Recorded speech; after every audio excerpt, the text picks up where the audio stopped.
కార్తీక పురాణము పదవ 16వ అధ్యాయము స్తంభదీప ప్రశంస. వశిష్ఠుడు జనక మహారాజుతో ఈ విధంగా చెప్తున్నారు. ఓ రాజా, కార్తీక మాసము దామోదరునికి అత్యంత ప్రీతికరమైన మాసము. ఆ మాసమునందు స్నాన దాన వ్రతాదులను చేయుట, సాలగ్రామ దానము చేయుట చాలా ముఖ్యము. ఎవరు కార్తీక మాసమందు తమకు శక్తి ఉన్న దానము చేయురో అట్టివారు రౌరవాది నరకబాధలు పొందుదురు. అంటే వాళ్ళకి శక్తి ఉన్నా కూడా ఏ దానము చేయకుండా ఉంటారో అట్టివారు రౌరవాది నరక బాధలు పొందుదురు. ఈ నెల దినములు తాంబూల దానము చేయువారు చక్రవర్తిగా పుట్టుదురు. ఆ విధముగానే నెల రోజులలో ఏ ఒక్కరోజు విడవకుండా తులసి కోట వద్ద గాని భగవంతుని సన్నిధానమున గాని దీపారాధన చేసిన ఎడల సమస్త పాపములు నశించుటయేగాక వైకుంఠ ప్రాప్తి కలుగును. కార్తీక శుద్ధ పౌర్ణమి రోజున నదీ స్నానం ఆచరించి భగవంతుని సన్నిధి యందు ధూపదీప నైవేద్యములతో దక్షిణ తాంబూలాదులు నారికేల ఫలదానము చేసిన ఎడల చిలకాలం నుండి సంతతి లేని వారికి పుత్ర సంతతి కలుగును. సంతానము ఉన్నవారు చేసినచో సంతాన నష్టము జరగదు. పుట్టిన బిడ్డలు చిరంజీవులై ఉందరు. ఈ మాసములో ధ్వజస్తంభమునందు ఆకాశ దీపము నుంచిన వారు వైకుంఠమున సకల భోగములు అనుభవింతురు. కార్తీక మాసమంతయు ఆకాశ దీపము గాని స్తంభదీపము గాని ఉంచి నమస్కరించిన స్త్రీ పురుషులకు సకల ఐశ్వర్యములు కలిగి వారి జీవితము ఆనందదాయకమగును. ఆకాశ దీపము పెట్టువారు శాలిధాన్యం గాని నువ్వులు గాని ప్రమిద అడుగున పోసి దీపము ఉంచవలెను. దీపము పెట్టడానికి శక్తి ఉండి కూడా దీపం పెట్టని వారును లేక దీపం పెట్టువారిని పరిహాసమాడువారును చుంచు జన్మమెత్తుదురు. ఇందులకు ఒక కథ కలదు, చెప్పెదను వినుము. దీపస్తంభము విప్రుడగుట. ఋషులలో అగ్రగణ్యుడు పేరొందిన మతంగ మహాముని ఒకచోట ఆశ్రమాన్ని ఏర్పరచుకుని దానికి దగ్గరలో ఒక విష్ణు మందిరాన్ని కూడా నిర్మించుకొని నిత్యము పూజలు చేస్తూ ఉండేవాళ్ళు. కార్తీక మాసంలో ఆ ఆశ్రమ చుట్టుపక్కల మునులు కూడా వచ్చి పూజలు చేస్తూ ఉండేవాళ్ళు.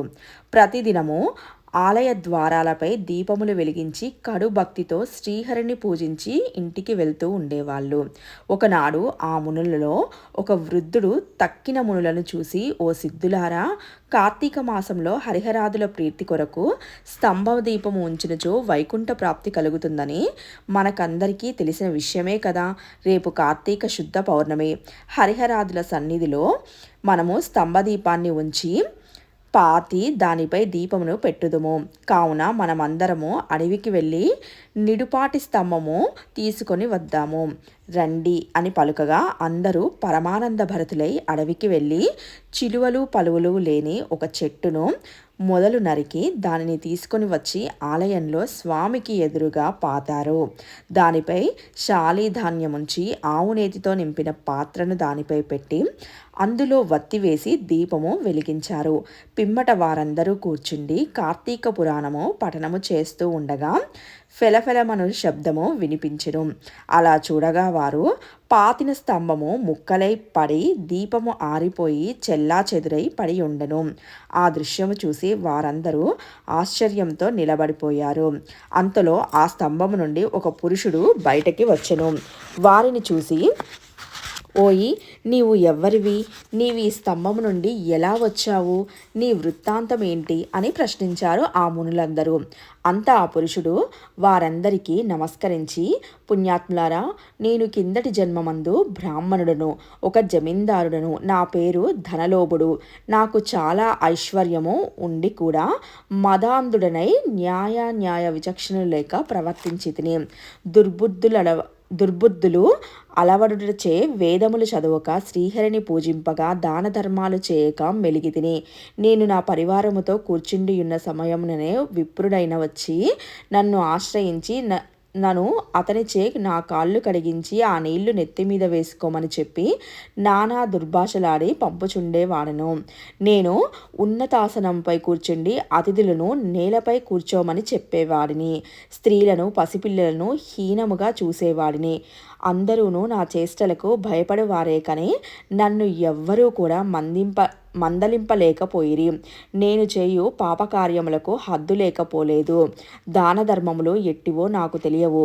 ఇంత దుర్మార్గుడనై నేను పాపినై అవసాన దశలో చనిపోయి ఘోర నరకములు అనుభవించి 1,00,000 జన్మల యందు కుక్కనై 10,000 జన్మలు కాకినై 5,000 జన్మలు తొండనై మరి ఒక 5,000 జన్మలు పేడ పురుగునై తర్వాత వృక్ష జన్మమెత్తి కీకారణ్యమందుండి కూడా నేను చేసిన పాపములను పోగొట్టుకొనలేకపోతిని.